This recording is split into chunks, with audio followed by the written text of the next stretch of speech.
Dah. Baik, assalamualaikum warahmatullahi wabarakatuh. Waalaikumsalam warahmatullahi wabarakatuh.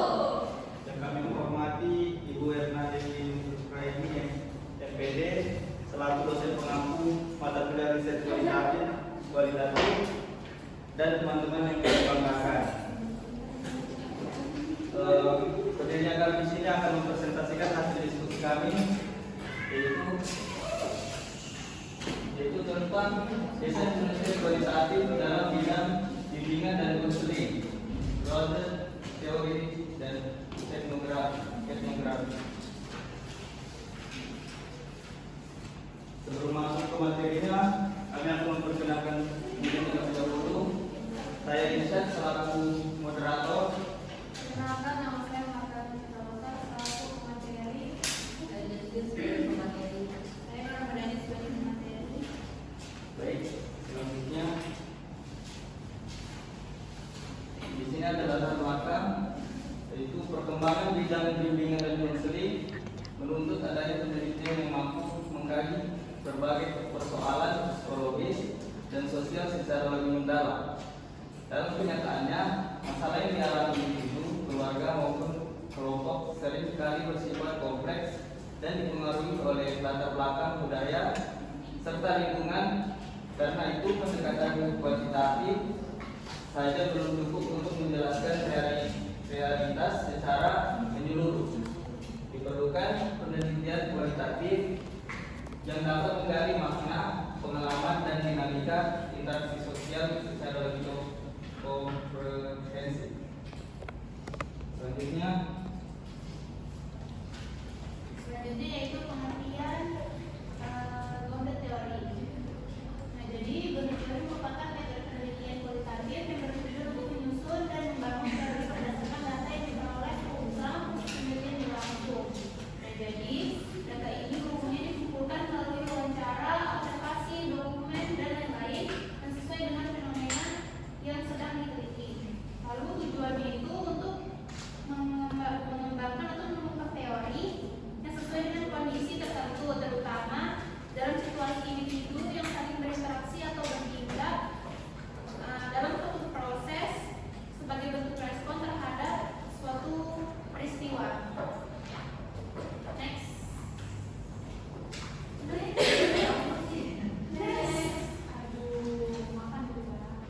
Selanjutnya itu aspek tentang Gombe teori.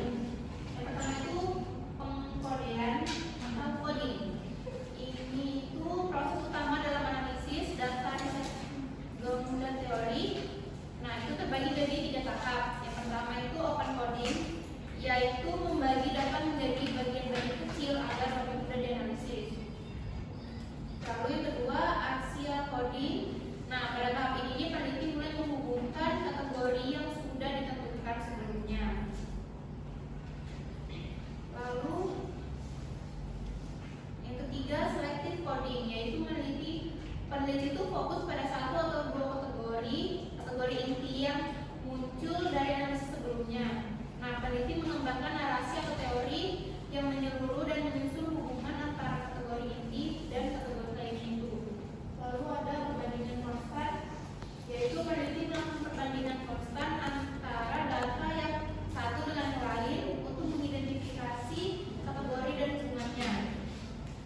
Nah, proses perbandingan ini stabil dan berlangsung terus-menerus selama proses penelitian berlangsung.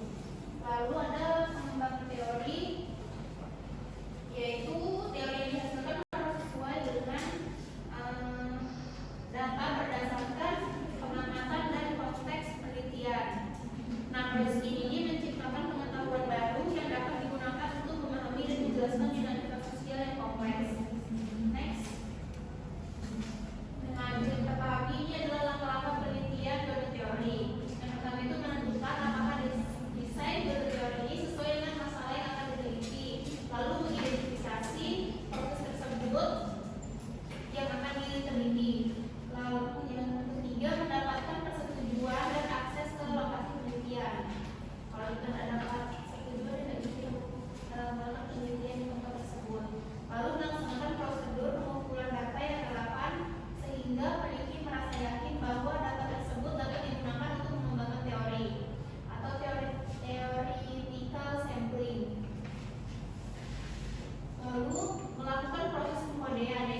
juga selalu menambah data dengan observasi saat mereka belajar di kelas. Kedua, wawancara. Wawancara itu untuk mengetahui pengalaman dan pendapat seseorang secara langsung. Contohnya peneliti bertanya, kenapa kamu masuk stres? Mahasiswa menjawab karena tugas banyak. Tiga, observasi.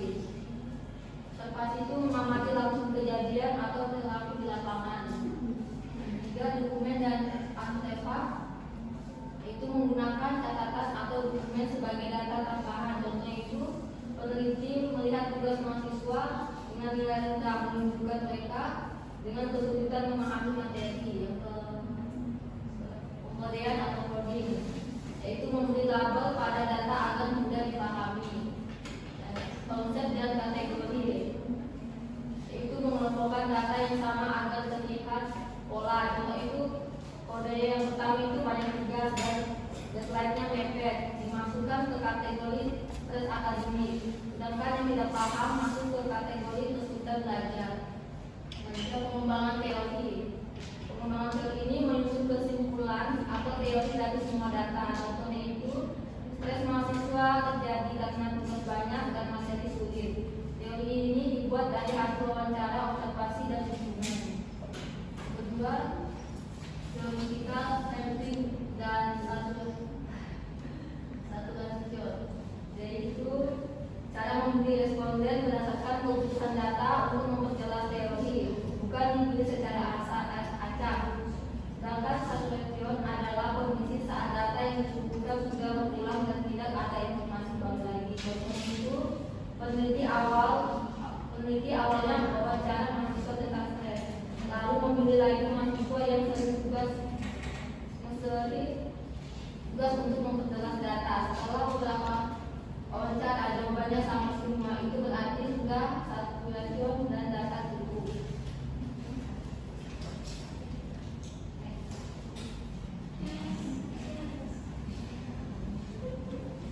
Keunggulan dan tantangan penerapan metode teori. Pertama yaitu keunggulan. Satu, menghasilkan teori yang lebih dekat dengan realitas data.